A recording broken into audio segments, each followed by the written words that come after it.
without having some renovation of the heart.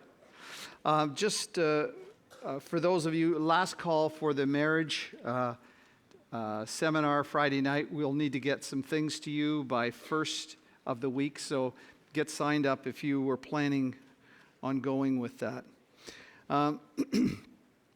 We've been talking about the vision of our church. The vision of our church is to touch our world through Jesus, one life at a time.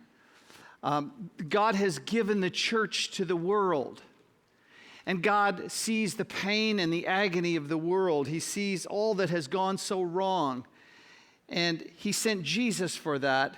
And when Jesus went back, He commissioned us to go in His place and to represent Him.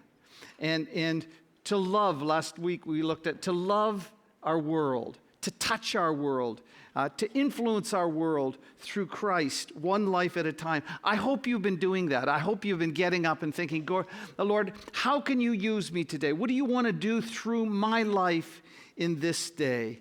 And then reaching out with the love of Christ in your world.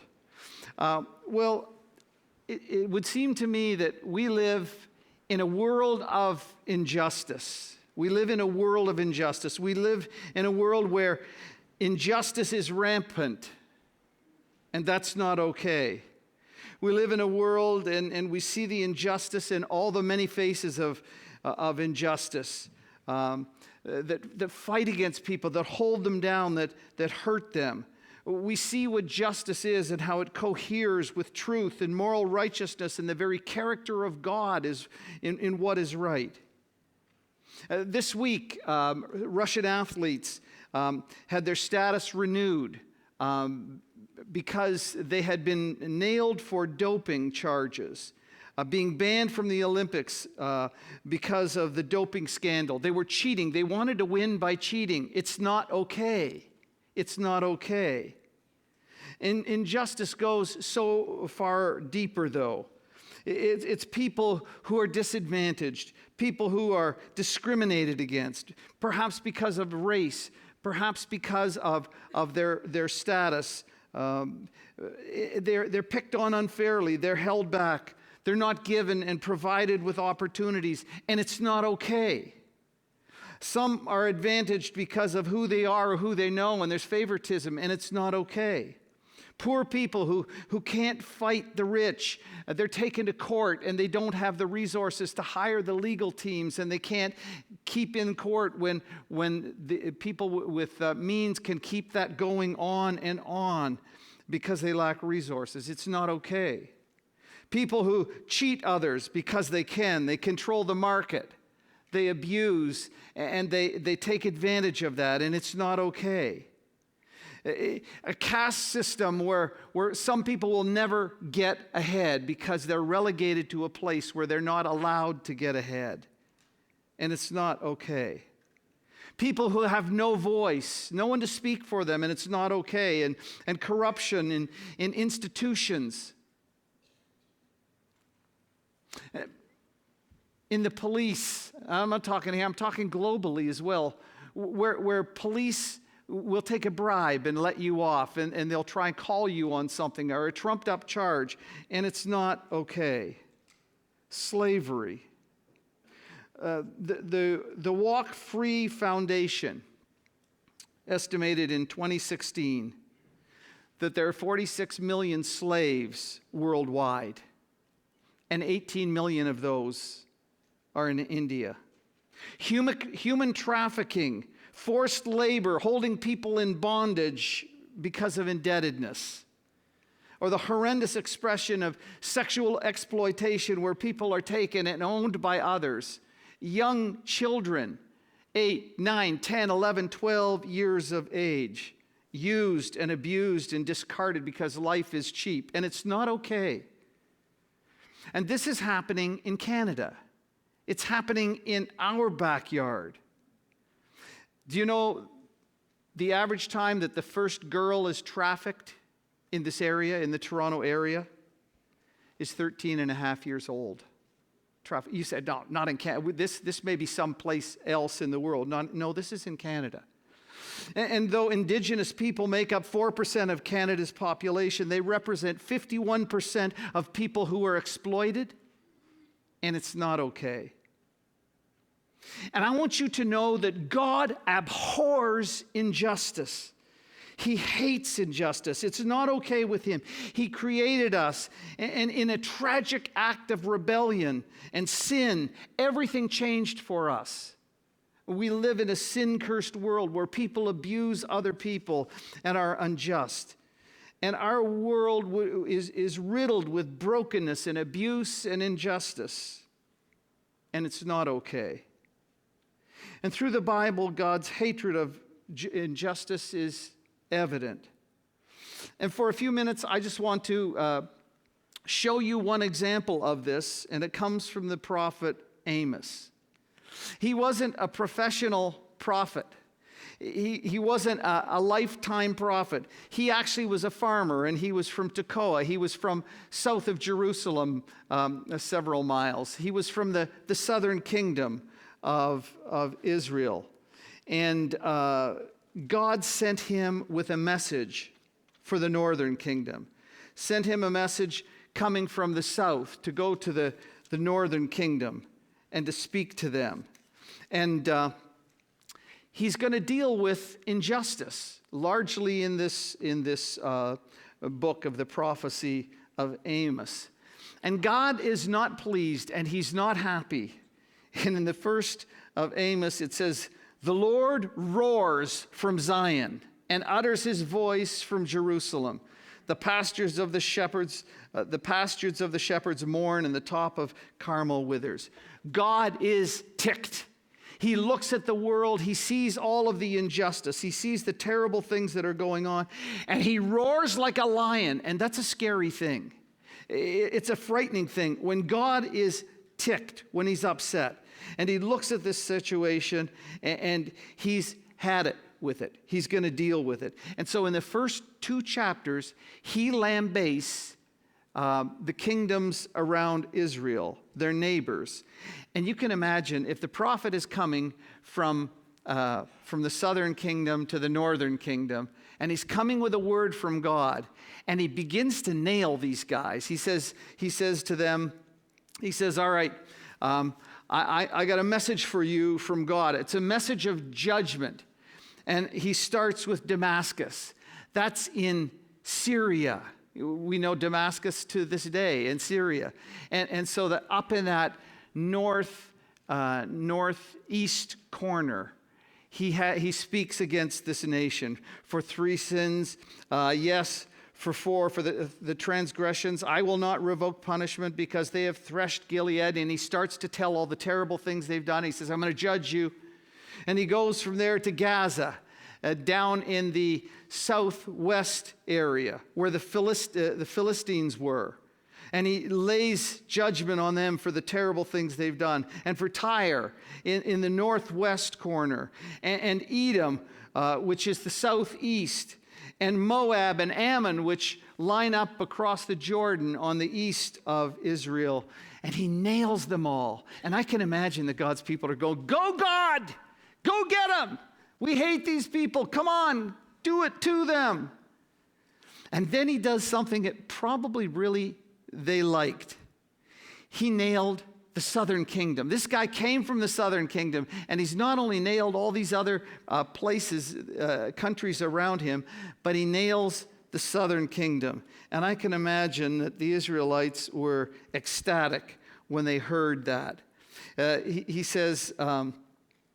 He says, for 3 transgressions of Judah, the northern kingdom, and 4, I'll not revoke punishment because they've rejected the law of the Lord, not kept his statutes, but their lies have led them astray after those who walked after their fathers. And I'll send a fire upon Judah, and it'll devour the strongholds of Jerusalem. And they go, yes, go God. And then something untoward happens for them.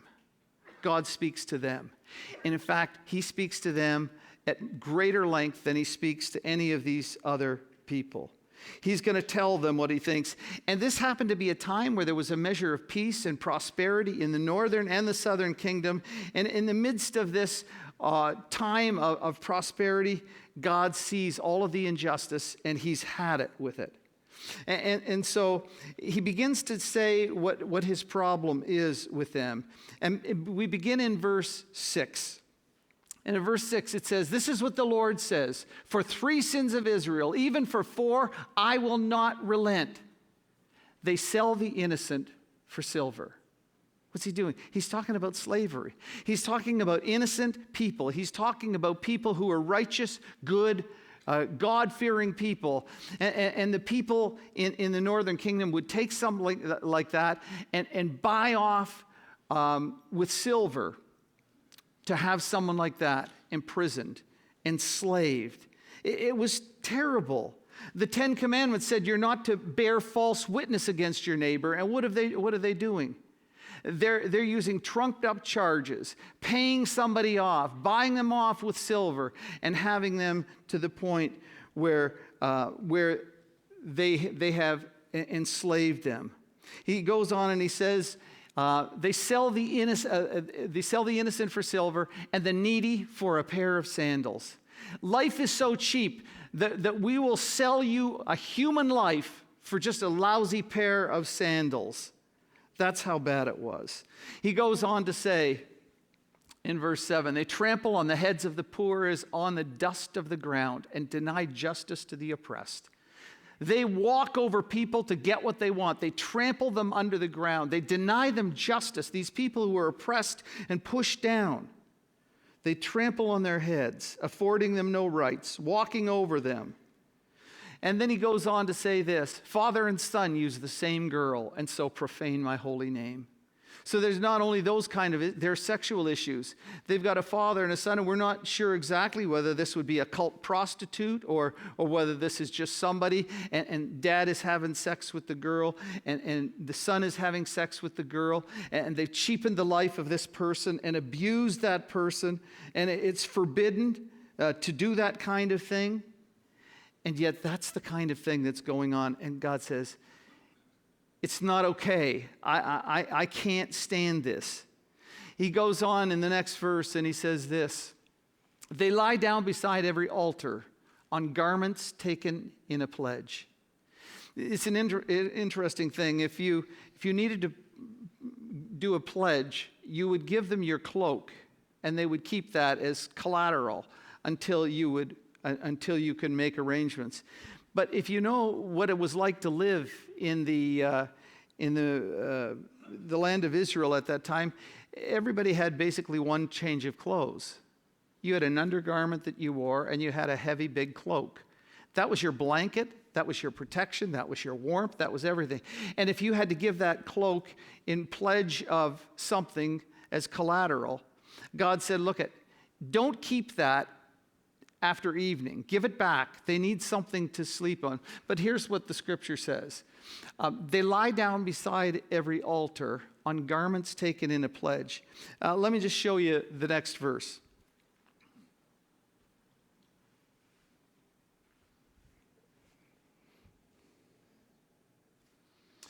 Here's what he says. "If you lend money to one of my people among who is needy, do not treat it like a business deal. Charge no interest. If you take your neighbor's cloak as a pledge, return it by sunset, because the cloak is the only covering your neighbor has. What else can they sleep in? When they cry out to me, I will hear because I'm compassionate."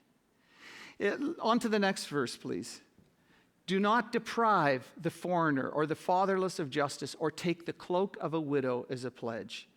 They didn't care about this. You know what they were doing? They were at a place of worship, lying on these cloaks, luxuriating, enjoying themselves while people had no covering for themselves. He says, I don't go for this. It's not okay. I will judge this. Going on to the next one, please.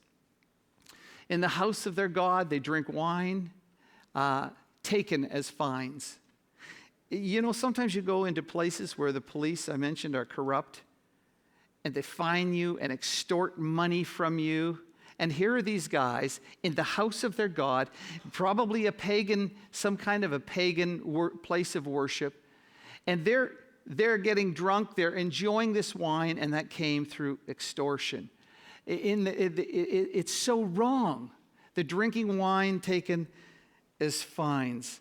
This is what the Lord looks at, and he is so through with these guys. He's so done with them, and so he's going to challenge the people, and he's going to rehearse for them who he is. So we go to the next one. He says this: I destroy the Amorites before them. The Amorites is kind of a title of that encompassed a whole lot of people that were in Canaan at the time and who fought against them and made life difficult for them.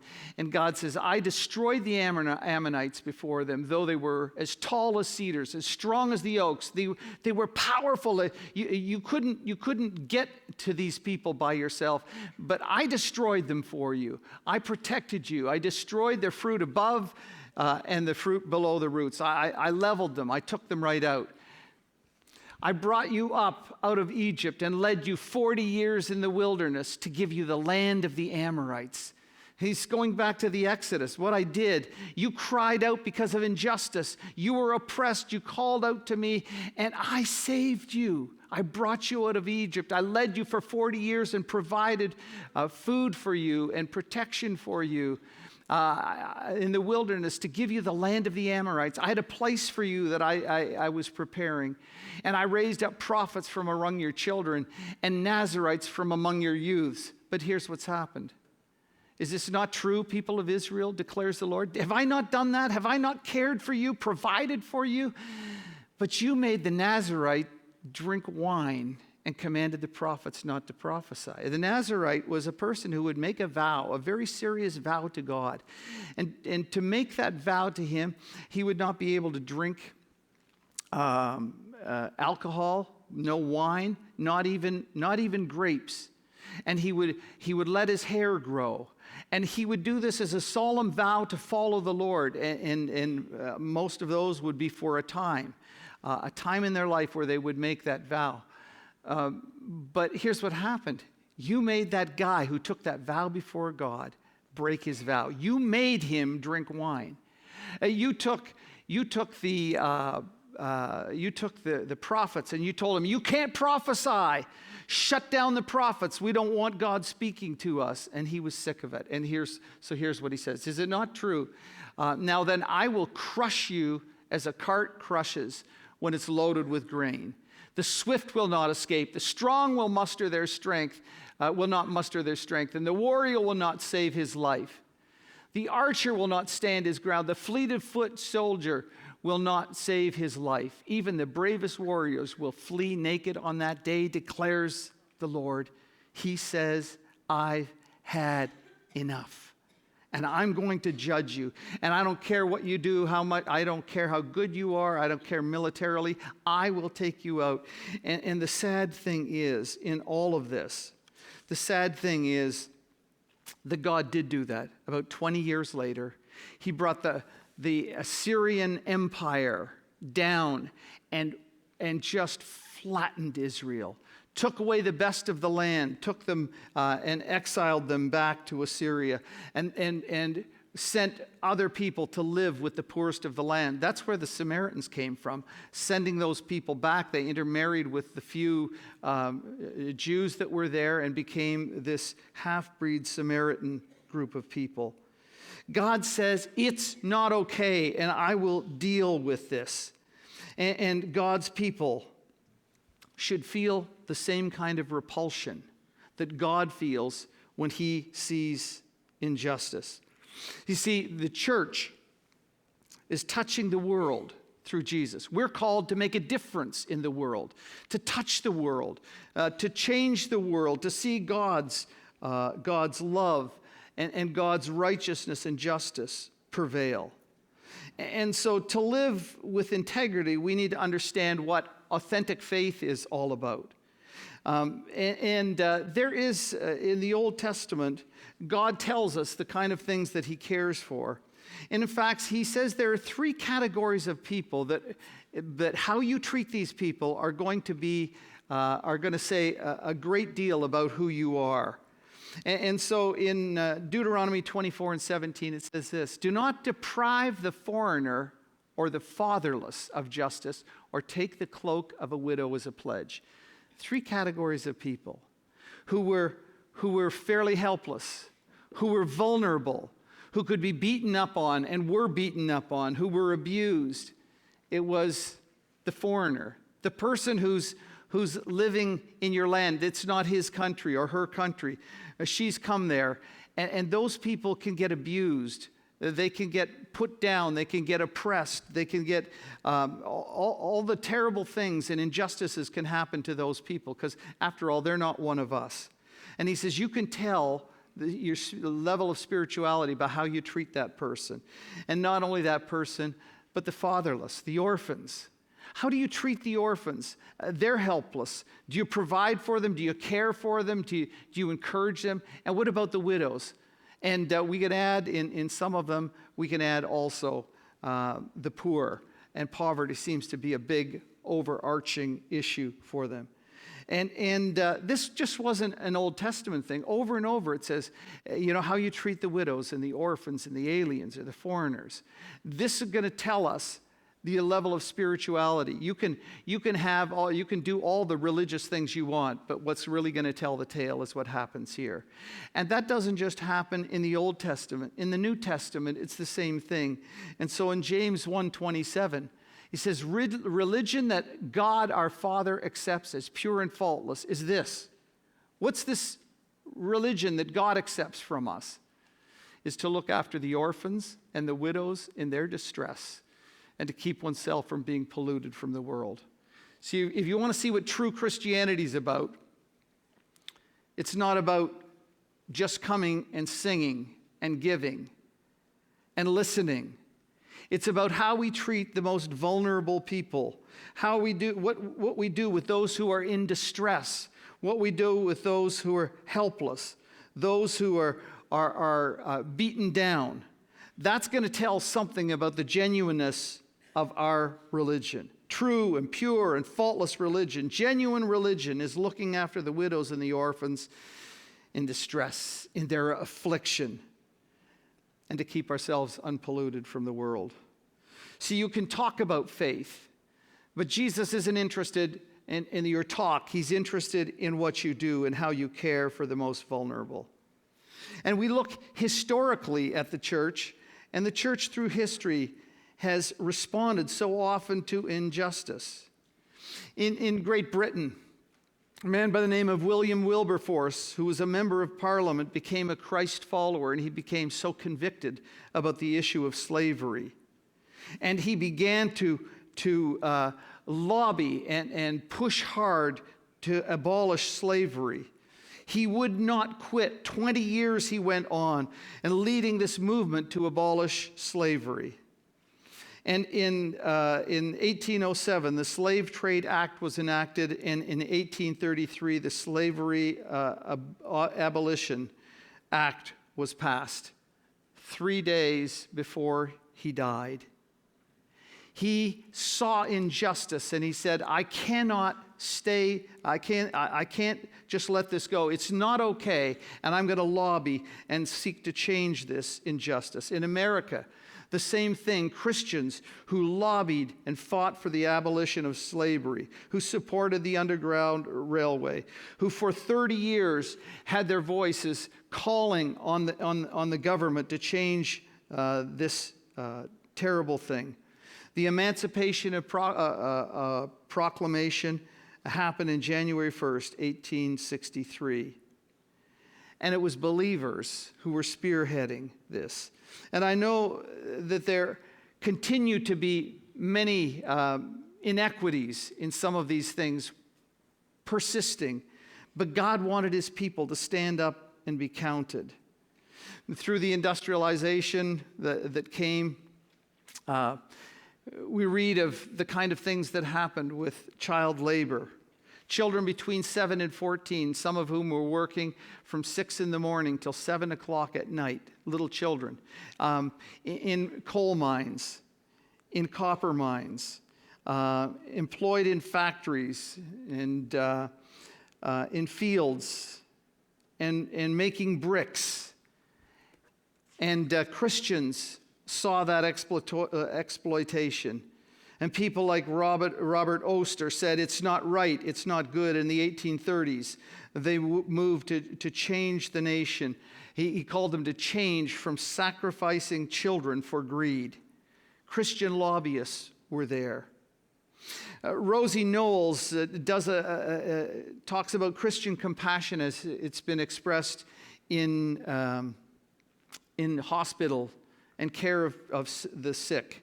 Doctors and nurses who gave up the opportunity of lucrative careers at home to extend the love of Christ began to go and open up hospitals and places where they could care for people to extend the love of Christ.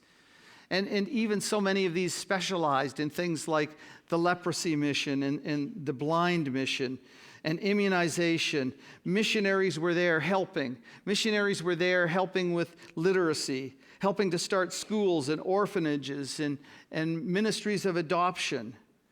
In India, and I had the privilege of going to the place where William Carey worked, and saw there the regard that the Indian people have for this man who is known as the father of modern missions. And he came and he saw so many of the practices there that were unjust and wrong. He saw how a young widow whose husband died would be offered on the funeral pyre to burn to death with her husband as an act. And he railed against these kinds of things, and through his influence, some of those things stopped. The bottom line is God wants to touch our world through Christians by the Spirit who moves them to sacrifice, to deal with inequities and injustice, making a difference, caring for people who are needy and poor and hurting and abused and neglected and discriminated against and exploited. Which begs the question, what are we doing today? Working around the world. What are we doing to stop injustice as we see it? Well, may I suggest that still God hates those things, and it's not okay, and we need to find a voice and do what we can to help. Christians are working around the world. The church has been there where there have been needs. And I want to suggest that one thing you can do is you can engage politically. You say, well, that's kind of strange, isn't it? Well, not really. The people you vote for and what they stand for, and the truth and the sense of fairness or justice. When these things arise, we need people who will stand up and speak God's truth.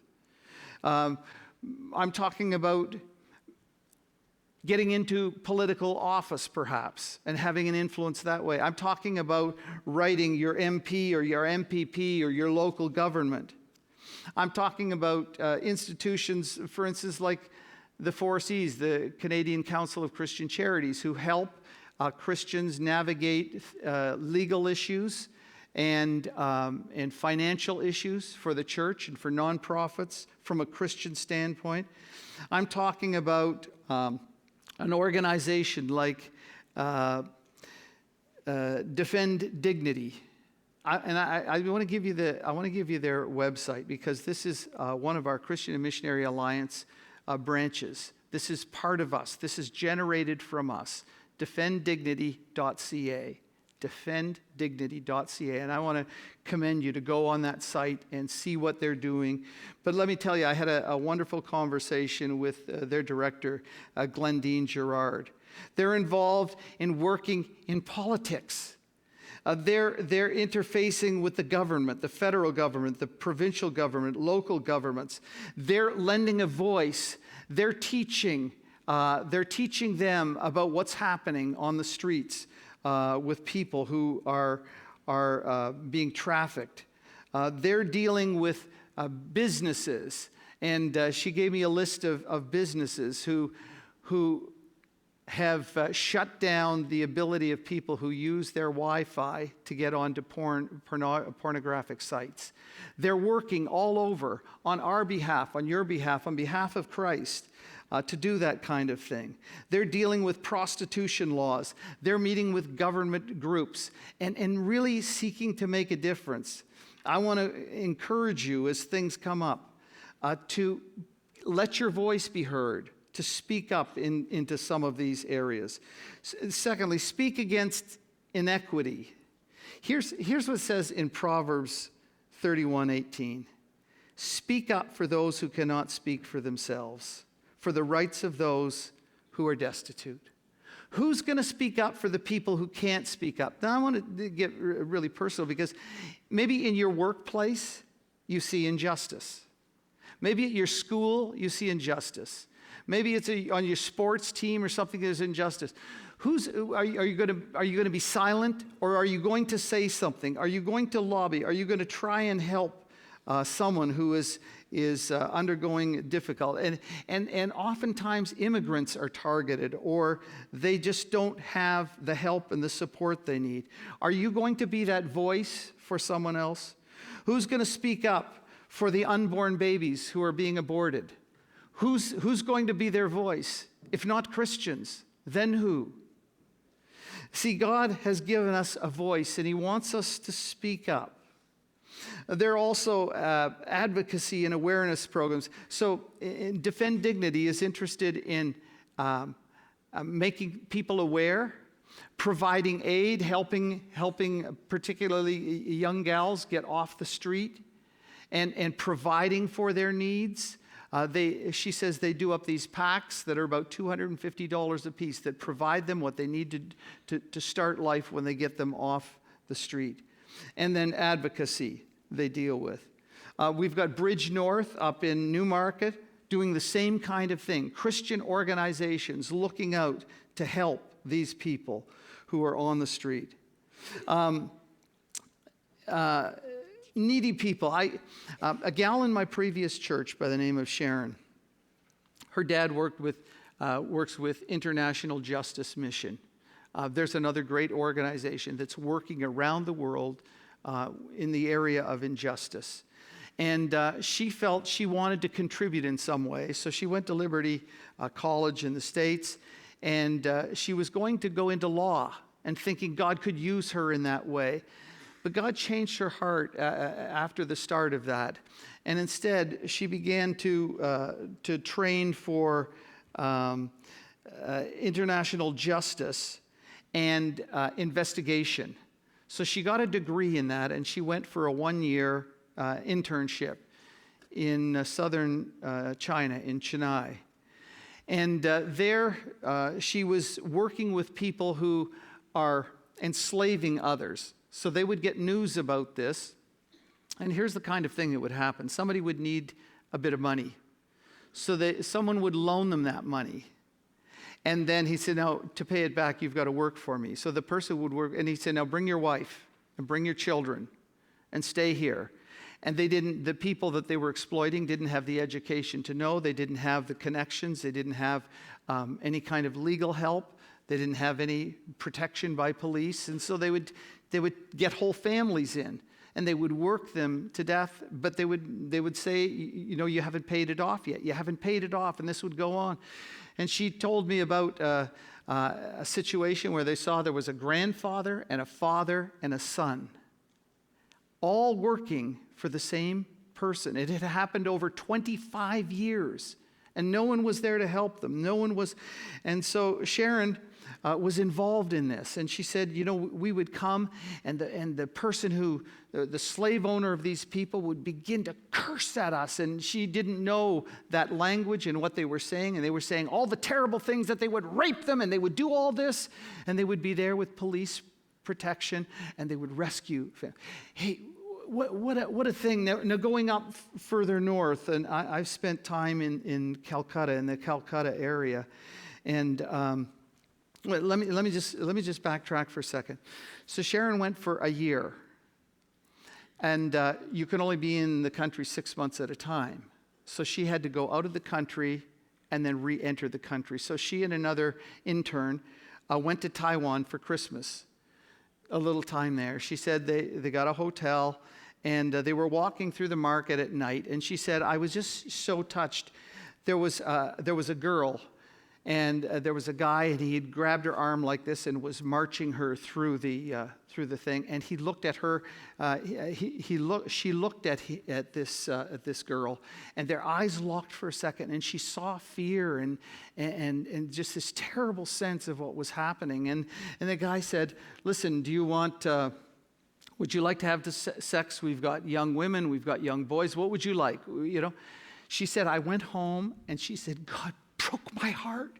I couldn't stop crying, thinking of the face of that woman and what was happening to these people. And who cares? And it's not okay. And what can I do?"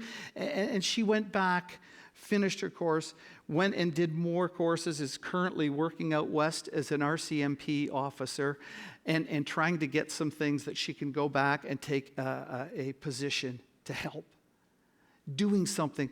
I was so privileged to be in the area of Calcutta, and the organization and the church that I work with there is working in this area. I went, on one of my visits, I went to the government home where there are 400 women who have been rescued out of slavery, sex trade. And here they are in this government building. It's pretty Spartan. There's not a lot, but Christians go in and love on them and teach them and help them. They're ill-equipped to enter back into society with how wounded and broken they are.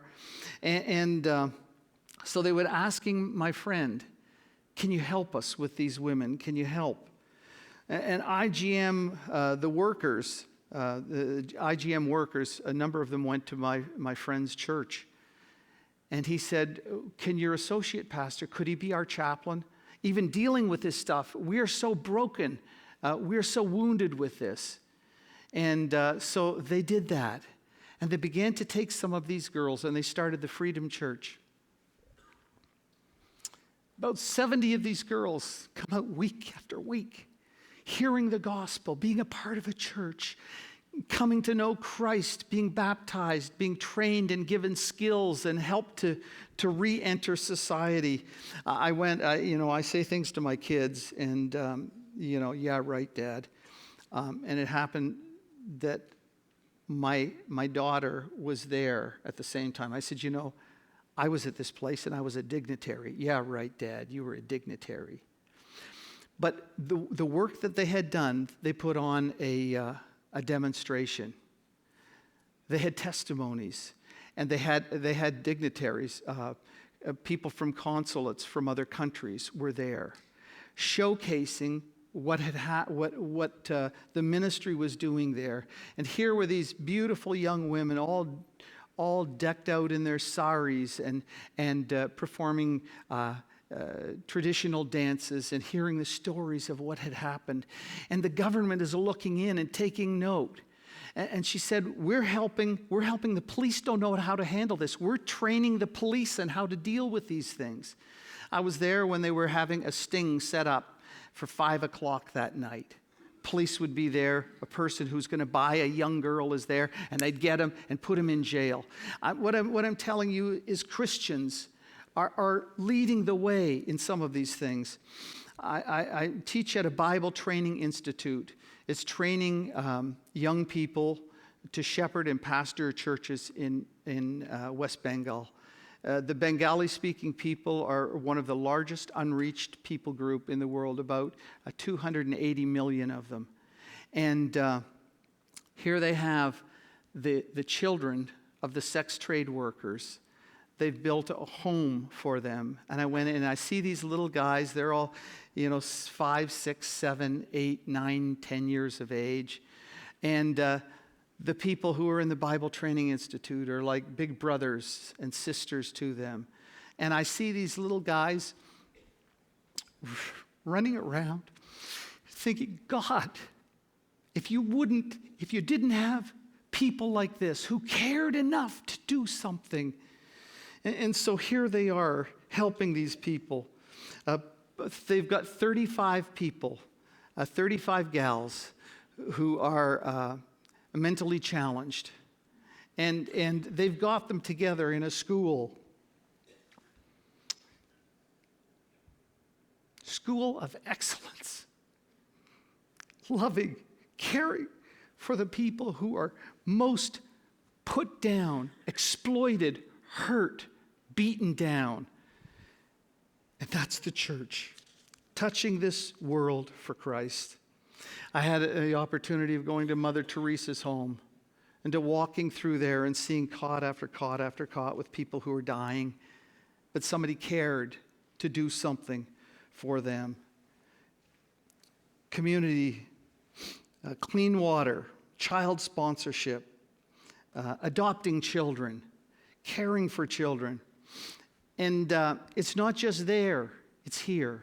Last night we had about 25 people go to Toronto Alliance Church to go down and provide food and love and care and a message to people who need it. People who are on the streets, people who don't have a place to go, people who are themselves beaten down. And there we are, the church. I got thinking about this, and I thought, well, what about all the terrible people? What about all the abusers? The terrible people who are doing all these awful, awful things. What about them? The people who falsify documents, the people who commit fraud, who steal money, who abuse children, who murder and rape. And some of them get off because of technicality, and some people are never found out. Mass murderers. You see, I want to tell you, there is an ultimate justice. There's an ultimate justice. And that God who hated what was going on in Amos, in Israel, he's the God who hates injustice here. And it's not okay. And there's a picture at the end of Scripture in Revelation 19, and it says this: I saw heaven standing open, and there before me was a white horse, whose rider is called Faithful and True, and with justice he judges and wages war. This is Jesus. Jesus will come back not as some meek, mild person with a morose look on his face. He will come back in power to execute justice against all the people. And there's a white throne judgment. There's a judgment coming that Revelation 20 talks about, a time of reckoning.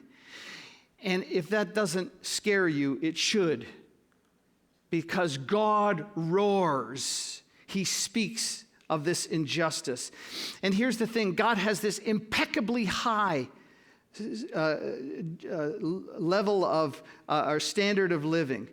And we're told in the Scriptures that all of us have sinned and we all fall short of the glory of God.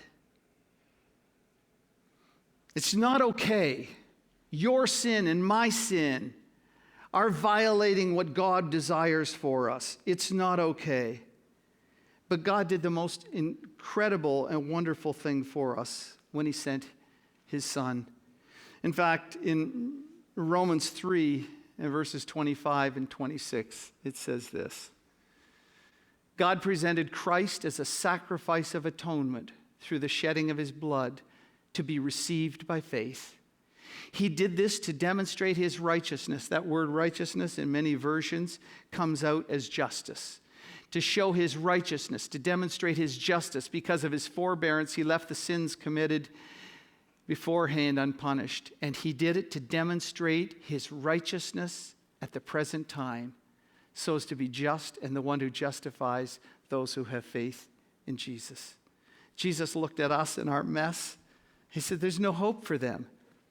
The justice for them is death.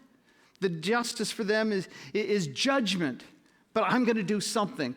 And he sent his Son to come to pay the penalty for our sin, so that we could be exonerated, we could be justified, we could be declared righteous, we could stand before him pure and clean. And for him to do that for us, he had to go through all kinds of injustices. He was hated, he was maligned, he was beaten, he was falsely treated, false trials to put him on a cross. Everything they did, there was no justice in that, and yet he did it for you, and he did it for me.